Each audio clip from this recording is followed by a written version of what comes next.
You are listening to the Coin of Heaven channel. Let's begin. Lesson 4. No one to change but self. May I take just a minute to clarify what was said last night? A lady felt from what I said last night that I am anti-one nation. I do hope that I am not anti any nation, race, or belief. If perchance I used the nation, it was only to illustrate a point. What I tried to tell you was this: we become what we contemplate. For it is the nature of love, as it is the nature of hate, to change us into the likeness of that which we contemplate. Last night, I simply read a news item to show you that when we think we can destroy our image by breaking the mirror, we are only fooling ourselves. When through war or revolution, we destroy titles which to us represent arrogance and greed, we become in time the embodiment of that which we thought we had destroyed. So today, the people who thought they destroyed the tyrants are themselves that which they thought they had destroyed. That I may not be misunderstood, let me again lay the foundation of this principle. Consciousness is the one and only reality. We are incapable of seeing other than the contents of our own consciousness. Therefore, hate betrays us in the hour of victory and condemns us to be that which we condemn. All conquest results in an exchange of characteristics, so that conquerors become like the conquered foe. We hate others for the evil which is in ourselves. Races, nations, and religious groups have lived for centuries in intimate hostility, and it is the nature of hatred, as it is the nature of love, to change us into the likeness of that which we contemplate. Nations act toward other nations as their own citizens act toward each other. When slavery exists in a state and that nation attacks another, it is with intent to enslave. When there is a fierce economic competition between citizen and citizen, then in war with another nation, the object of the war is to destroy the trade of the enemy. Wars of domination are brought about by the will of those who within a state are dominant over the fortunes of the rest.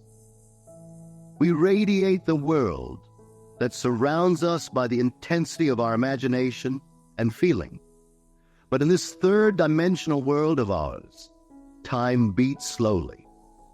And so we do not always observe the relationship of the visible world to our inner nature. Now, that is really what I meant. I thought I had said it. That I may not be misunderstood, that is my principle. You and I can contemplate an ideal and become it by falling in love with it. On the other hand, we can contemplate something we heartily dislike, and by condemning it, we will become it. But because of the slowness of time in this three-dimensional world, when we do become what we contemplated, we have forgotten that formerly we set out to worship or destroy it. Tonight's lesson is the capstone of the Bible, so do give me your attention. The most important question asked in the Bible will be found in the 16th chapter of the Gospel of St. Matthew. As you know, all of the Bible stories are your stories. Its characters live only in the mind of man. They have no reference at all to any person who lived in time and space, or to any event that ever occurred upon earth. The drama related in Matthew takes place in this manner. Jesus turns to his disciples and asks them, "Whom do men say that I, the Son of Man, am?" Matthew 16:13. And they said, "Some say that thou art John the Baptist, some Elias, and others Jeremiah, or one of the prophets." He saith unto them, "But whom say ye that I am?" And Simon Peter answered and said, "Thou art the Christ, the Son of the living God." And Jesus answered and said unto him, Blessed art thou, Simon Bar-Jonah, for flesh and blood hath not revealed it unto thee, but my Father which is in heaven. And I say also unto thee, that thou art Peter, and upon this rock I will build my church. Matthew 16, 14, 18. Jesus, turning to his disciples, is man, turning to his disciplined mind, in self-contemplation. You ask yourself the question, whom do men say that I am? In our language, I wonder what men think of me. You answer, some say, John come again. Some say Elias. Others say Jeremiah. And still others, a prophet of old, come again. It is very flattering to be told that you are, or that you resemble the great men of the past. But enlightened reason is not enslaved by public opinion. It is only concerned with the truth. So it asks itself another question, but whom say ye that I am? In other words, who am I? If I am bold enough to assume that I am Christ Jesus, the answer will come back, thou art Christ Jesus. When I can assume it and feel it and boldly live it, I will say to myself, flesh and blood could not have told me this, but my Father, which is in heaven, revealed it unto me. Then I make this concept of self the rock on which I establish my church, my world. If ye believe not that I am he, ye shall die in your sins. John 8:24. Because consciousness is the only reality, I must assume that I am already that which I desire to be. If I do not believe that I am already what I want to be, then I remain as I am and die in this limitation. Man is always looking for some prop on which to lean. He is always looking for some excuse to justify failure. This revelation gives man no excuse for failure. His concept of himself is the cause of all the circumstance of his life. All changes must first come from within himself. And if he does not change on the outside, it is because he has not changed within. But man does not like to feel that he is solely responsible for the conditions of his life. From that time, many of his disciples went back and walked no more with him. Then said Jesus unto the 12, Will ye also go away? Then Simon Peter answered him, Lord, to whom shall we go? Thou hast the words of eternal life. John 6:66-68. I may not like what I have just heard, that I must turn to my own consciousness as to the only reality, the only foundation on which all phenomena can be explained. It was easier living when I could blame another. It was much easier living when I could blame society for my ills, or point a finger across the sea and blame another nation. It was easier living when I could blame the weather for the way I feel.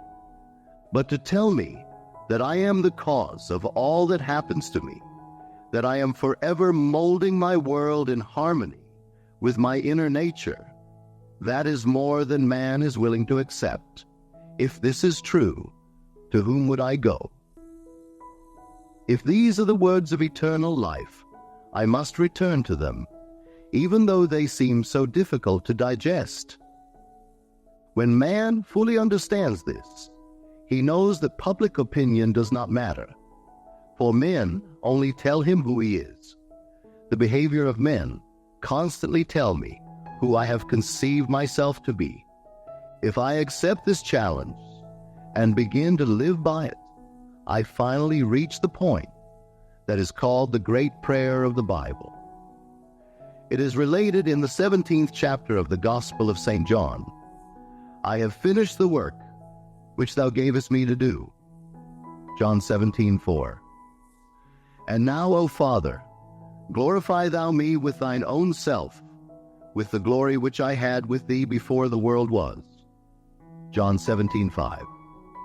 While I was with them in the world, I kept them in thy name.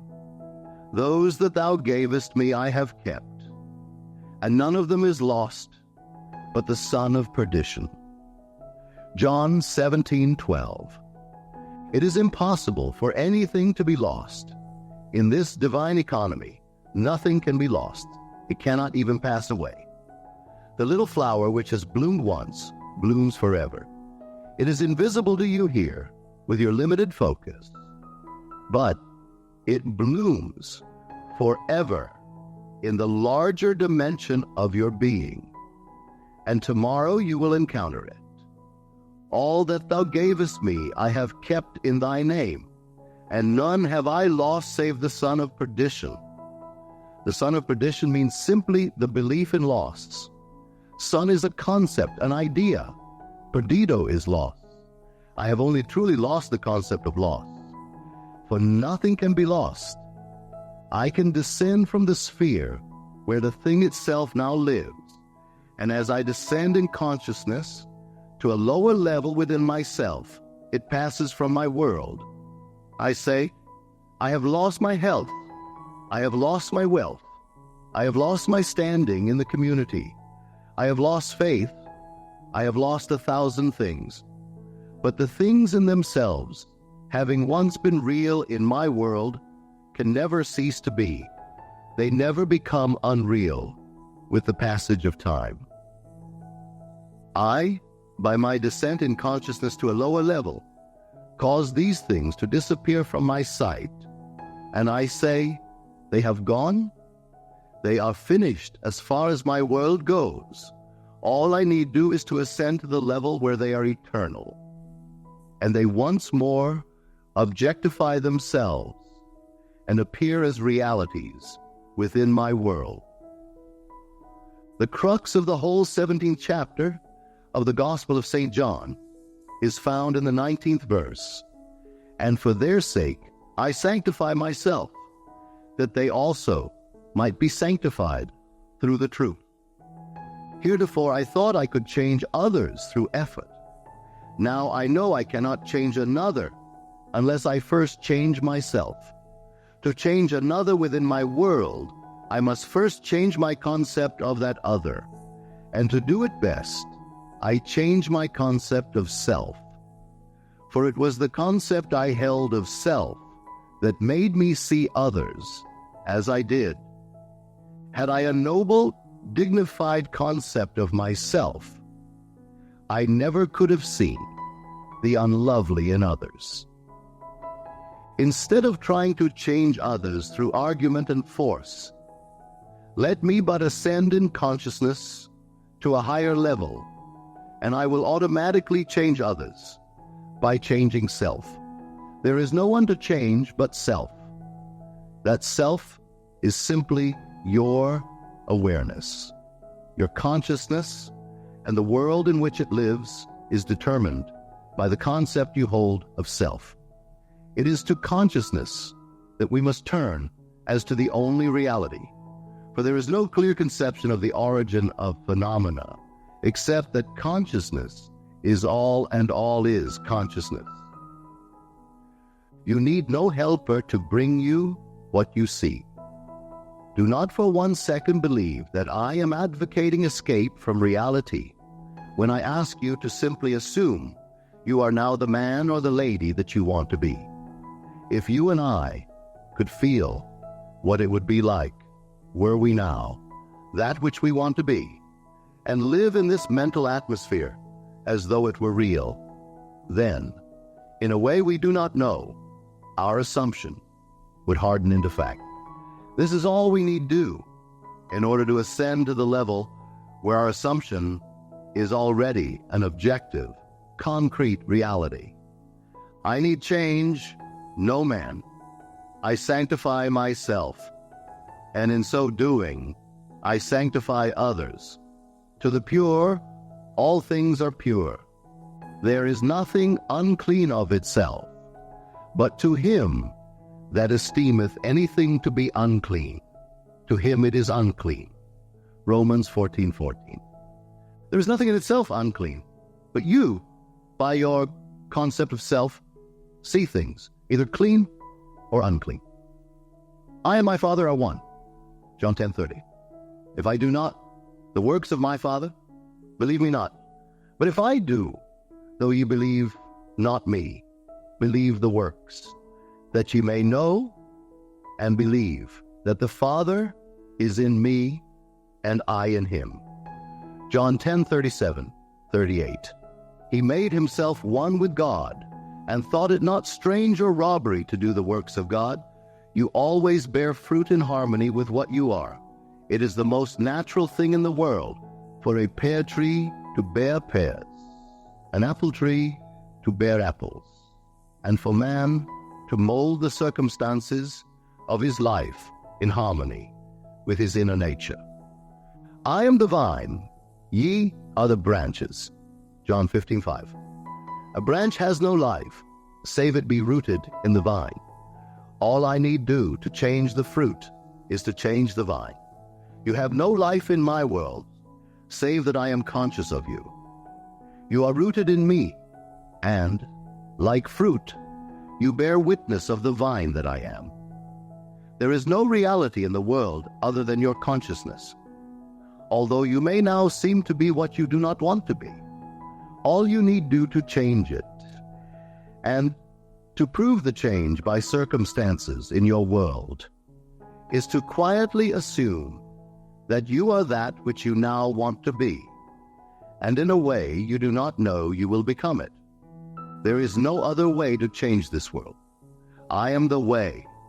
My I amness, my consciousness is the way by which I change my world. As I change my concept of self, I change my world. When men and women help or hinder us, they only play the part that we, by our concept of self, wrote for them. And they play it automatically. They must play the parts they are playing because we are what we are. You will change the world only when you become the embodiment of that which you want the world to be. You have but one gift in this world that is truly yours to give, and that is yourself. Unless you yourself are that which you want the world to be, you will never see it in this world, except ye believe, not that I am he, ye shall die in your sins. John 8:24. Do you know that no two in this room live in the same world? We are going home to different worlds tonight. We close our doors on entirely different worlds. We rise tomorrow and go to work, where we meet each other and meet others. But we live in different mental worlds, different physical worlds. I can only give what I am. I have no other gift to give. If I want the world to be perfect, and who does not, I have failed only because I did not know that I could never see it perfect until I myself become perfect. If I am not perfect, I cannot see perfection. But the day that I become it, I beautify my world because I see it through my own eyes.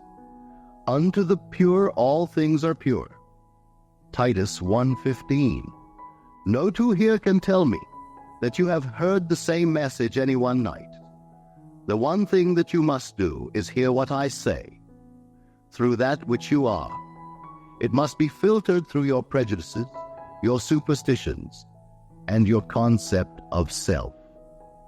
Whatever you are, it must come through that and be colored by what you are. If you are disturbed and you would like me to be something other than what I appear to be, then you must be that which you want me to be. We must become the thing that we want others to be, or we will never see them be it. Your consciousness, my consciousness, is the only true foundation in the world. This is that which is called Peter in the Bible, not a man. This faithfulness that cannot turn to anyone, that cannot be flattered. When you are told by men, you are John come again, that is very flattering to be told you are John the Baptist, come again, or the great prophet Elias, or Jeremiah. then I deafen my ears to this very flattering little bit of news men would give me, and I ask myself, but honestly, who am I? If I can deny the limitations of my birth, my environment, and the belief that I am but an extension of my family tree, and feel within myself that I am Christ, and sustain this assumption until it takes a central place and forms the habitual center of my energy, I will do the works attributed to Jesus. Without thought or effort, I will mold a world in harmony with that perfection which I have assumed and feel springing within me. When I open the eyes of the blind, unstop the ears of the deaf, give joy for mourning and beauty for ashes, then and only then have I truly established this vine deep within. That is what I would automatically do were I truly conscious of being Christ. It is said of this presence, he proved that he was Christ by his works. Our ordinary alterations of consciousness, as we pass from one state to another, are not transformations, because each of them is so rapidly succeeded by another in the reverse direction. But whenever our assumption grows so stable as to definitely expel its rivals, then that central habitual concept defines our character and is a true transformation. Jesus, or enlightened reason, saw nothing unclean in the woman taken in adultery. He said to her, "Hath no man condemned thee?" John 8:10. She said, "No man, Lord." And Jesus said unto her, "Neither do I condemn thee. Go and sin no more." John 8:11. No matter what is brought before the presence of beauty, it sees only beauty. Jesus was so completely identified with the lovely that he was incapable of seeing the unlovely. When you and I really become conscious of being Christ, we too will straighten the arms of the withered and resurrect the dead hopes of men. We will do all the things that we could not do when we felt ourselves limited by our family tree. It is a bold step and should not be taken lightly, because to do it is to die. John, the man of 3 dimensions, is beheaded or loses his 3-dimensional focus that Jesus, the 4th dimensional self, may live. Any enlargement of our concept of self involves a somewhat painful parting with strongly rooted hereditary conceptions.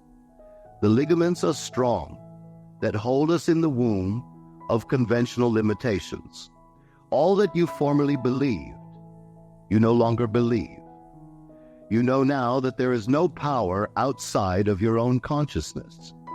Therefore, you cannot turn to anyone outside of self. You have no ears for the suggestion that something else has power in it. You know the only reality is God, and God is your own consciousness. There is no other God. Therefore, on this rock, you build the everlasting church and boldly assume you are this divine being, self-begotten, because you dared to appropriate that which was not given to you in your cradle, a concept of self not formed in your mother's womb, a concept of self conceived outside of the offices of man. The story is beautifully told us in the Bible using the 2 sons of Abraham, one the blessed Isaac, born outside of the offices of man, and the other Ishmael, born in bondage. Sarah was much too old to beget a child, so her husband Abraham went in unto the bondservant Hagar, the pilgrim, and she conceived of the old man, and bore him a son called Ishmael. Ishmael's hand was against every man, and every man's hand against him.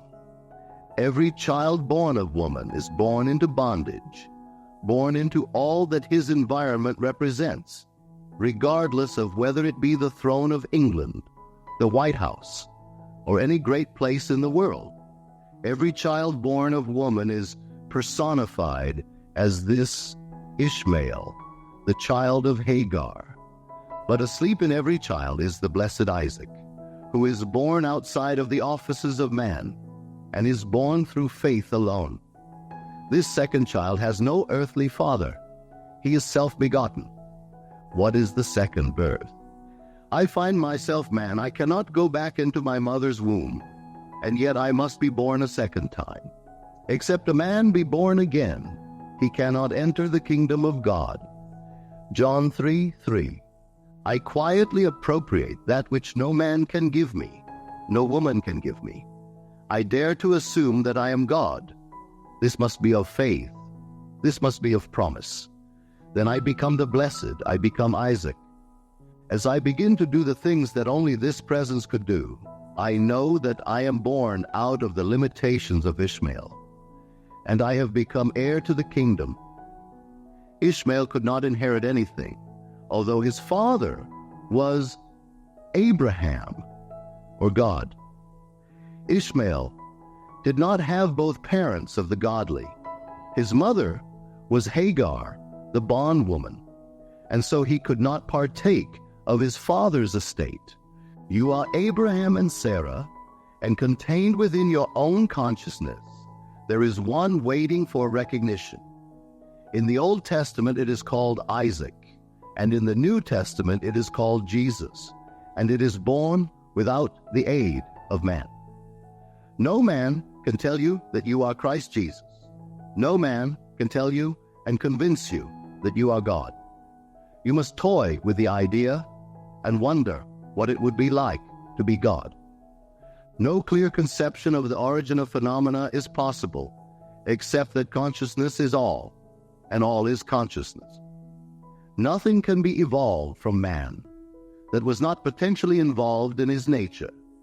The ideal we serve and hope to attain could never be evolved from us, were it not potentially involved in our nature. Let me now retell and emphasize an experience of mine, printed by me 2 years ago, under the title, The Search. I think it will help you to understand this law of consciousness and show you that you have no one to change but self. For you are incapable of seeing other than the contents of your own consciousness. Once in an idle interval at sea, I meditated on the perfect state and wondered what I would be were I of too pure eyes to behold iniquity, if to me all things were pure, and were I without condemnation.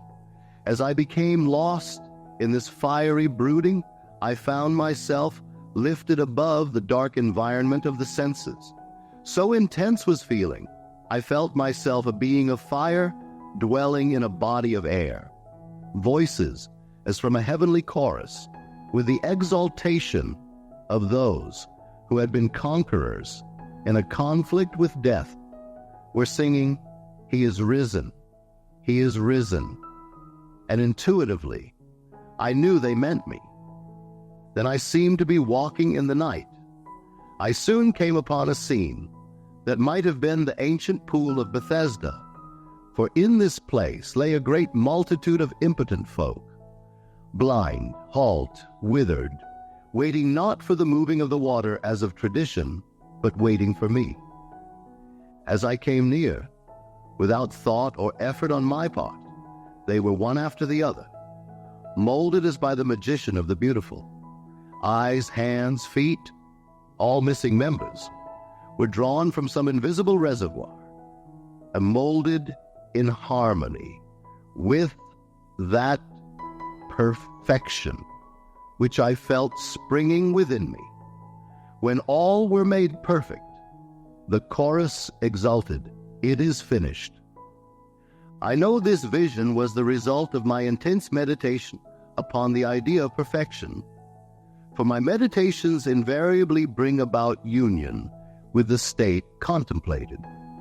I had been so completely absorbed within the idea that for a while I had become what I contemplated, and the high purpose with which I had for that moment identified myself drew the companionship of high things and fashion the vision in harmony with my inner nature. The ideal with which we are united works by association of ideas to awaken 1,000 moods, to create a drama in keeping with the central idea.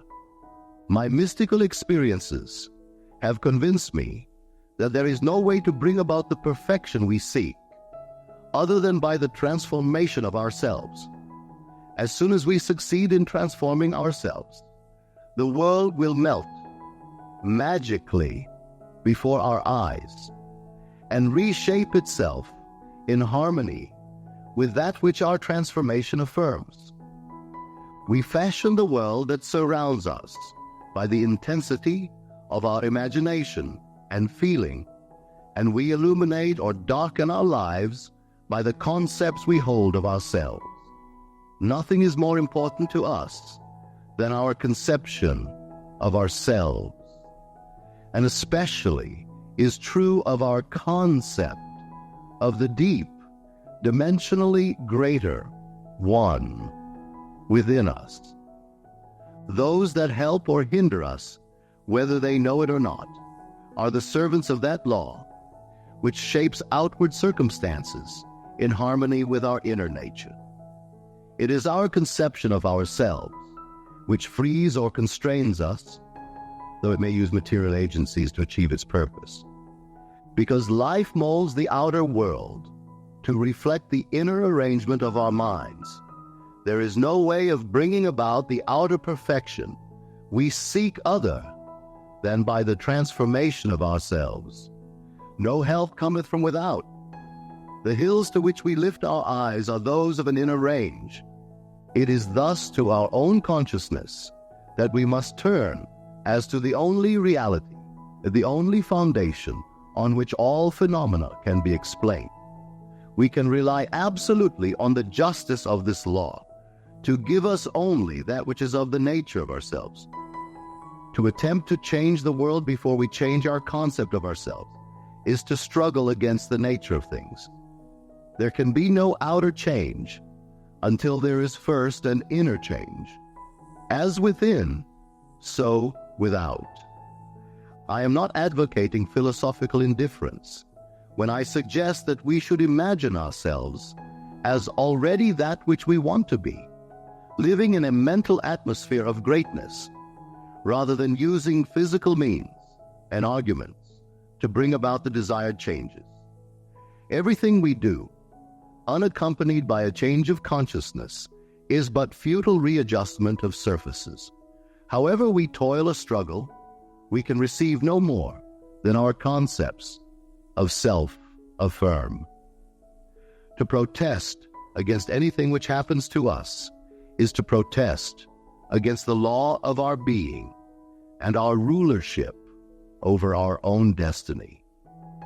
The circumstances of my life are too closely related to my conception of myself not to have been formed by my own spirit from some dimensionally larger storehouse of my being. If there is pain to me in these happenings, I should look within myself for the cause. For I am moved here and there and made to live in a world in harmony with my concept of myself. If we would become as emotionally aroused over our ideas as we become over our dislikes, we would ascend to the plane of our ideal as easily as we now descend to the level of our hates. Love and hate have a magical transforming power, and we grow through their exercise into the likeness of what we contemplate. By intensity of hatred, we create in ourselves the character we imagine in our enemies. Qualities die for want of attention, so the unlovely states might best be rubbed out by imagining beauty for ashes and joy for mourning, rather than by direct attacks on the state from which we would be free. Whatsoever things are lovely and of good report, think on these things, for we become that with which we are in rapport.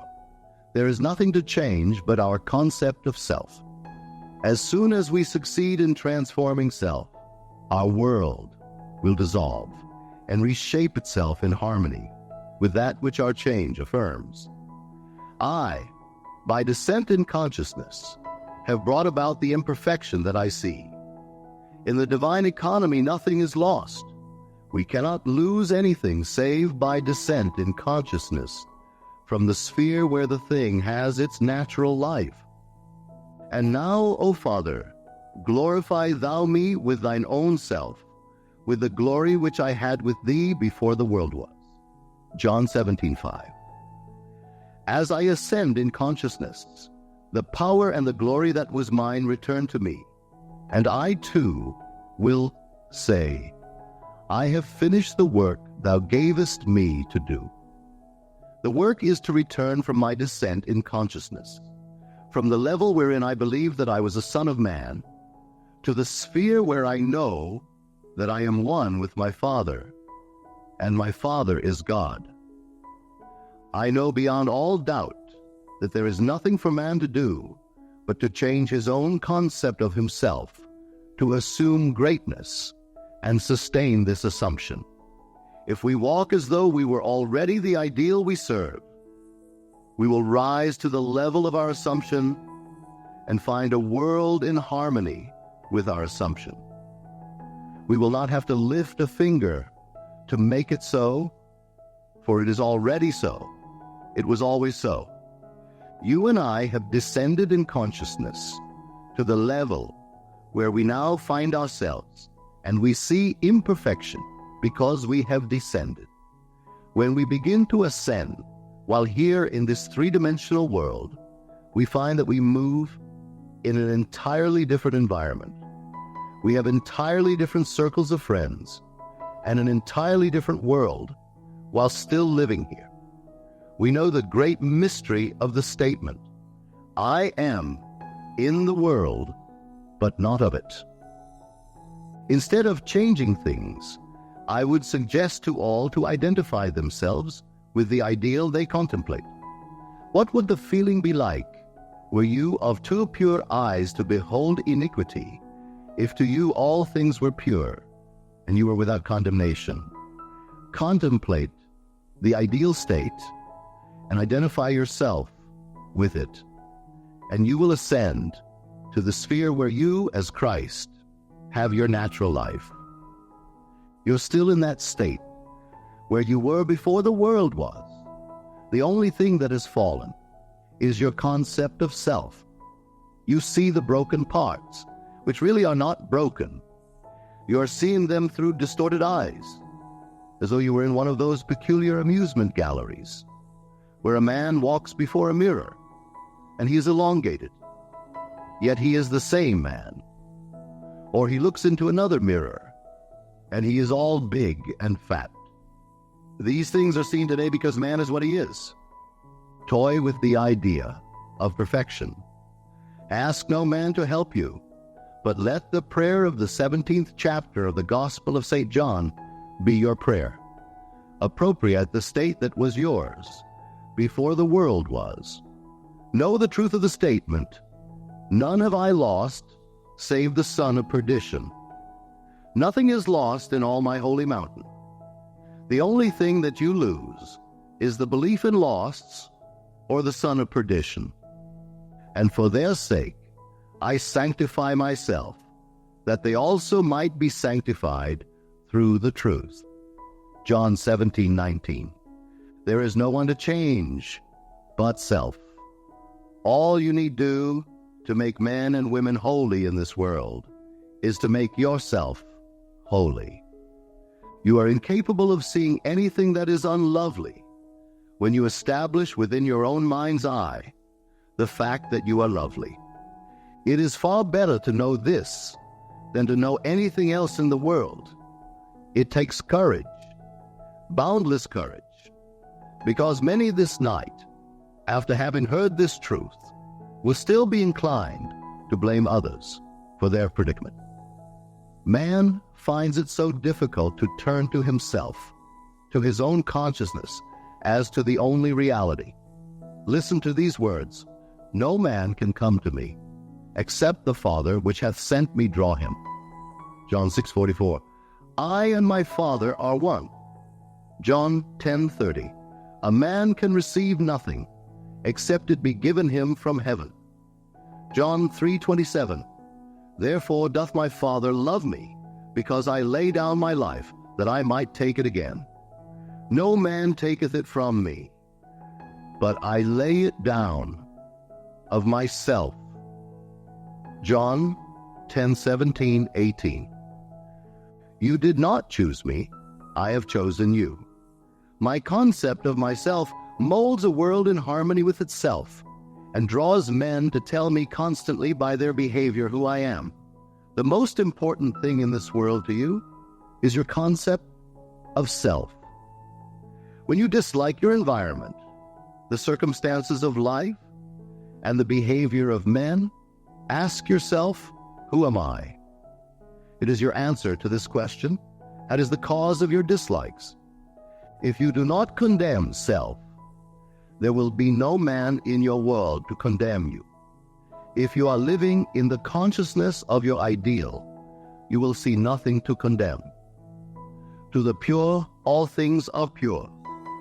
Now I would like to spend a little time making as clear as I can what I personally do when I pray, what I do when I want to bring about changes in my world. You will find it interesting, and you will find that it works. No one here can tell me they cannot do it. It is so very simple. All can do it. We are what we imagine we are. This technique is not difficult to follow, but you must want to do it. You cannot approach it with the attitude of mind, oh well, I'll try it. You must want to do it, because the mainspring of action is desire. Desire is the mainspring of all action. Now what do I want? I must define my objective. For example, suppose I wanted now to be elsewhere. This very moment I really desire to be elsewhere. I need not go through the door. I need not sit down. I need do nothing but stand just where I am, and with my eyes closed, assume that I am actually standing where I desire to be. Then I remain in this state until it has the feeling of reality. Were I now elsewhere, I could not see the world as I now see it from here. The world changes in its relationship to me as I change my position in space. So I stand right here, close my eyes, and imagine I am seeing what I would see were I there. I remain in it long enough to feel it to be real. I cannot touch the walls of this room from here, but when you close your eyes and become still, you can imagine and feel that you touch it. You can stand where you are and imagine you are putting your hand on that wall. To prove you really are, put it there and slide it up and feel the wood. You can imagine you're doing it without getting off your seat. You can do it, and you will actually feel it if you become still enough and intense enough. I stand where I am, and I allow the world that I want to see and to enter physically to come before me as though I were there now. In other words, I bring elsewhere here by assuming that I am there. Is that clear? I let it come up. I do not make it come up. I simply imagine I am there, and then let it happen. If I want a physical presence, I imagine he is standing here, and I touch him. All through the Bible, I find these suggestions. He placed his hands upon them. He touched them. If you want to comfort someone, what is the automatic feeling? To put your hand on them. You cannot resist it. You meet a friend, and the hand goes out. Automatically, you either shake hands or put your hand on his shoulder. Suppose you are now to meet a friend that you have not seen for a year, and he is a friend of whom you are very fond. What would you do? You would embrace him, wouldn't you? Or you would put your hand upon him. in your imagination, bring him close enough to put your hand upon him and feel him to be solidly real. Restrict the action to just that. You will be amazed at what happens. From then on, things begin to move. Your dimensionally greater self will inspire, in all, the ideas and actions necessary to bring you into physical contact. It works that way. Every day I put myself into the drowsy state. It is a very easy thing to do. But habit is a strange thing in man's world. It is not law, but habit acts as though it were the most compelling law in the world. We are creatures of habit. If you create an interval every day into which you put yourself into the drowsy state, say at 3 o'clock in the afternoon, do you know at that moment every day you will feel drowsy? You try it for 1 week and see if I am not right. You sit down for the purpose of creating a state akin to sleep, as though you were sleepy, but do not push the drowsiness too far, just far enough to relax and leave you in control of the direction of your thoughts. You try it for 1 week, and every day at that hour, no matter what you are doing, you will hardly be able to keep your eyes open. If you know the hour when you will be free, you can create it. I would not suggest that you do it lightly, because you will feel very, very sleepy, and you may not want to. I have another way of praying. In this case, I always sit down and I find the most comfortable armchair imaginable, or I lie flat on my back and relax completely. Make yourself comfortable. You must not be in any position where the body is distressed. Always put yourself into a position where you have the greatest ease. That is the first stage. To know what you want is the start of prayer. Secondly, you construct in your mind's eye one single little event which implies that you have realized your desire. I always let my mind roam on many things that could follow the answered prayer, and I single out one that is most likely to follow the fulfillment of my desire. One simple little thing, like the shaking of a hand, embracing a person, the receiving of a letter, the writing of a check, or whatever would imply the fulfillment of your desire. After you have decided on the action, which implies that your desire has been realized, then sit in your nice, comfortable chair or lie flat on your back. Close your eyes for the simple reason it helps to induce this state that borders on sleep. The minute you feel this lovely drowsy state, or the feeling of gathered togetherness, wherein you feel, I could move if I wanted to, but I do not want to. I could open my eyes if I wanted to, but I do not want to. When you get that feeling, you can be quite sure that you are in the perfect state to pray successfully. In this feeling, it is easy to touch anything in this world. You take the simple, little restricted action, which implies fulfillment of your prayer, and you feel it, or you enact it. Whatever it is, you enter into the action as though you were an actor in the part. You do not sit back and visualize yourself doing it. You do it.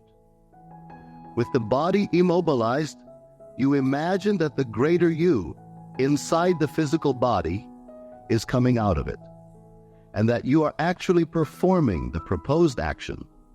If you are going to walk, you imagine that you are walking. Do not see yourself walk. Feel that you are walking. If you are going to climb stairs, feel that you are climbing the stairs. Do not visualize yourself doing it. Feel yourself doing it. If you are going to shake a man's hand, do not visualize yourself shaking his hand. Imagine your friend is standing before you and shake his hand.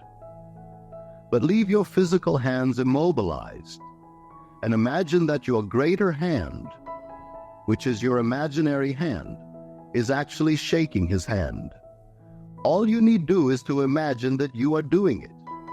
You are stretched out in time, and what you are doing, which seems to be a controlled daydream, is an actual act in the greater dimension of your being. You're actually encountering an event fourth dimensionally before you encounter it here in the 3 dimensions of space. And you do not have to raise a finger to bring that state to pass. My third way of praying is simply to feel thankful. If I want something, either for myself or another, I mobilize the physical body. Then I produce the state akin to sleep. And in that state, just feel happy. Feel thankful, which thankfulness implies realization of what I want. I assume the feeling of the wish fulfilled, and with my mind dominated by this single sensation, I go to sleep. I need do nothing to make it so, because it is so. My feeling of the wish fulfilled implies it is done. All these techniques you can use and change them to fit your temperament, but I must emphasize the necessity of inducing the drowsy state where you can become attentive without effort. A single sensation dominates the mind if you pray successfully. What would I feel like now were I what I want to be? When I know what the feeling would be like, I then close my eyes and lose myself in that single sensation, and my dimensionally greater self then builds a bridge of incident to lead me from this present moment to the fulfillment of my mood. That is all you need do. But people have a habit of slighting the importance of simple things. We are creatures of habit, and we are slowly learning to relinquish our previous concepts. But the things we formerly lived by still in some way influence our behavior. Here is a story from the Bible that illustrates my point. It is recorded that Jesus told his disciples to go to the crossroads, and there they would find a colt, a young colt, not yet ridden by a man, to bring the colt to him, and if any man ask, "Why do you take this colt?" say, "The Lord has need of it." They went to the crossroads and found the colt and did exactly as they were told. They brought the unbridled ass to Jesus, and he rode it triumphantly into Jerusalem. The story has nothing to do with a man riding on a little colt. You are Jesus of the story. The colt is the mood you are going to assume. That is the living animal, not yet ridden by you. What would the feeling be like were you to realize your desire? A new feeling, like a young colt, is a very difficult thing to ride, unless you ride him with a disciplined mind. If I do not remain faithful to the mood, the young colt throws me off. Every time you become conscious that you are not faithful to this mood, you have been thrown from the colt. Discipline your mind that you may remain faithful to a high mood, and ride it triumphantly into Jerusalem, which is fulfillment, or the city of peace. This story precedes the feast of the Passover. If we would pass from our present state into that of our ideal, we must assume that we are already that which we desire to be and remain faithful to our assumption, for we must keep a high mood if we would walk with the highest. A fixed attitude of mind, of feeling that it is done, will make it so. If I walk as though it were, but every once in a while I look to see if it really is, then I fall off my mood or colt. If I would suspend judgment like Peter, I could walk on the water. Peter starts walking on the water, and then he begins to look unto his own understanding, and he begins to go down. The voice said, "Look up, Peter." Peter looks up and he rises again and continues walking on the water. Instead of looking down to see if this thing is really going to harden into fact, you simply know that it is already so. Sustain that mood, and you will ride the unbridled colt into the city of Jerusalem. All of us must learn to ride the animal straight into Jerusalem, unassisted by a man. You do not need another to help you. The strange thing is that as we keep the high mood and do not fall, others cushion the blows. They spread the palm leaves before me to cushion my journey. I do not have to be concerned. The shocks will be softened as I move into the fulfillment of my desire. My high mood awakens in others the ideas and actions which tend towards the embodiment of my mood. If you walk faithful to a high mood, there will be no opposition and no competition. The test of a teacher or a teaching is to be found in the faithfulness of the taught. I am leaving here on Sunday night. Do remain faithful to this instruction. If you look for causes outside the consciousness of man, then I have not convinced you of the reality of consciousness. If you look for excuses for failure, you will always find them, for you find what you seek. If you seek an excuse for failure, you will find it in the stars, in the numbers, in the teacup, or most any place. The excuse will not be there, but you will find it to justify your failure. Successful business and professional men and women know that this law works. You will not find it in gossip groups, but you will find it in courageous hearts. Man's eternal journey is for one purpose: to reveal the Father.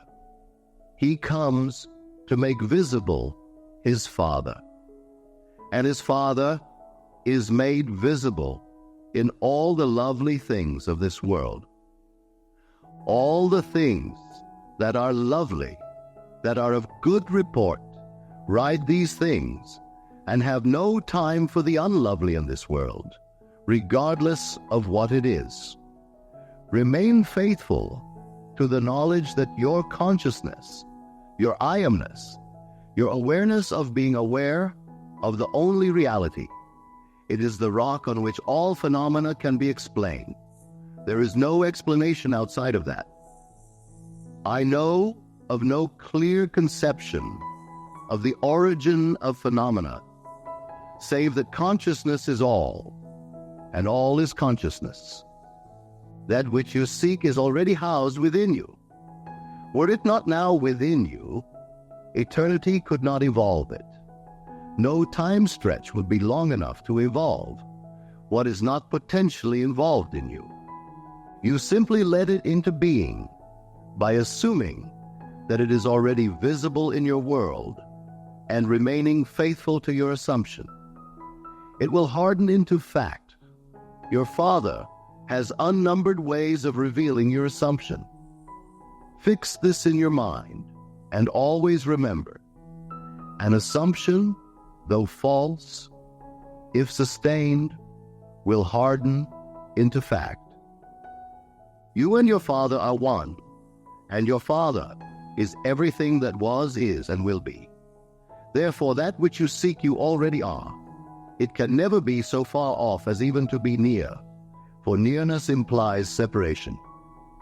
The great Pascal said, "You never would have sought me had you not already found me." What you now desire you already have, and you seek it only because you have already found it. You found it in the form of desire. It is just as real in the form of desire as it is going to be to your bodily organs. You are already that which you seek, and you have no one to change but self in order to express it. Now let us go into the silence. Thanks for listening. We appreciate it. Please like, subscribe, comment, and hit the notification bell so we can continue to bring you more great information.